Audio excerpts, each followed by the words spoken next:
I've worked with this area now for 10 years in this particular office actually.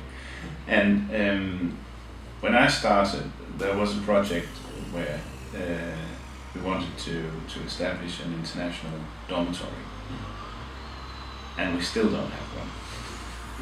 And I mean, you can always argue that, do you want to establish a ghetto for international students, or do you want to integrate them into the normal student life in Aarhus? You have, I think it's around 400 units, and 200 of them are for international students, and then 200 for Danish students. But you have two separate buildings, I guess.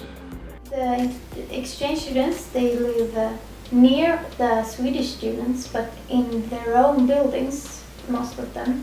So it's very little integration with the Swedish students, and I think that's the problem, that the international students are by themselves and cannot interact with the Swedish students.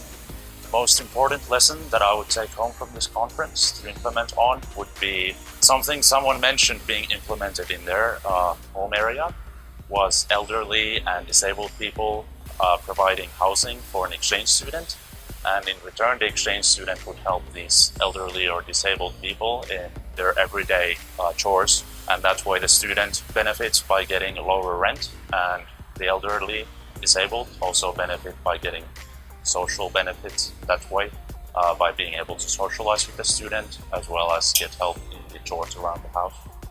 So the COTA project, so COT for project, is a room for students where they organize projects. Our aim is to organize and help the students to find the good connections in the neighborhoods and help them to engage. So if you want to engage, you have to write a specific file, so you send a motivation letter, that kind of things.